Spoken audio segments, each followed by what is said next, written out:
রাজকন্যার রাখাল স্বামী ও বিশ্বজুড়ে লোককাহিনীতে একটি সাধারণ ধারণা। গল্পটি সাধারণত একজন নম্র রাখালের গল্প বলে, যে বুদ্ধি, দয়া বা ভাগ্যের মাধ্যমে একজন রাজকন্যার হৃদয় জয় করে এবং তাকে বিয়ে করার জন্য বাধা অতিক্রম করে। এখানে গল্পটির একটি সংস্করণ দেওয়া হল, রাখাল এবং রাজকুমারী। একসময় এক দূর রাজ্যে ইভান নামে এক দরিদ্র কিন্তু দয়ালু রাখাল বাস করত। সে সবুজ পাহাড়ে তার পশুপাল চড়িয়ে, বাঁশি বাজিয়ে এবং দুঃসাহসিক কাজের স্বপ্ন দেখে দিন কাটাত। তার অজান্তেই এলেনা নামে এক রাজকন্যা প্রাসাদের বারান্দা থেকে প্রাসাদের সুর শুনতেন, তার সঙ্গীতের মধুরতায় মুগ্ধ হয়ে। একদিন রাজা ঘোষণা করলেন যে তার মেয়ের বিয়ে সেই ব্যক্তির সাথে দেওয়া হবে যে অসম্ভব কাজ সম্পন্ন করতে পারবে। অনেক সম্ভ্রান্ত ব্যক্তি এবং রাজপুত্র চেষ্টা করেছিলেন কিন্তু ব্যর্থ হন। এই কথা শুনে ইভান, যদিও কেবল একজন রাখাল, তার হৃদয়ে এক অদ্ভুত সাহসের সঞ্চার অনুভব করলেন।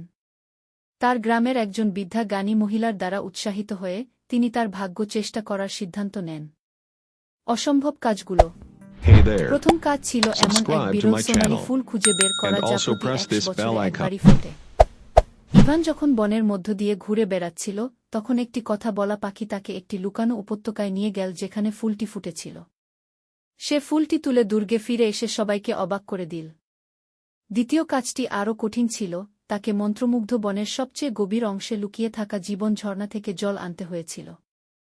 বনে প্রবেশ করার সময় সে একটি আহত নেক ডেকে সাহায্য করেছিল, যে কৃতজ্ঞতার সাথে তাকে সরাসরি জাদুর ঝর্ণার দিকে নিয়ে যায়।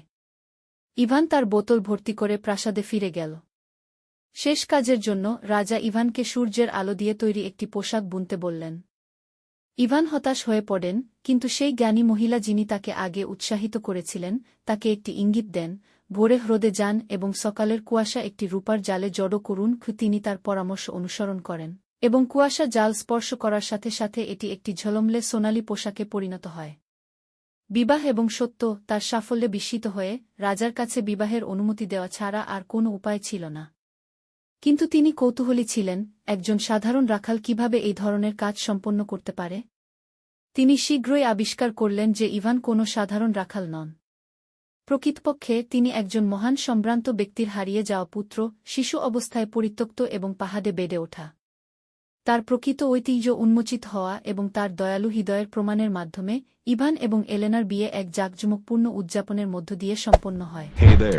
ইভান তার প্রিয় রাজকুমারীর পাশে বুদ্ধিমানের সাথে রাজত্ব করত এবং তারা চিরকাল সুখে বসবাস করত।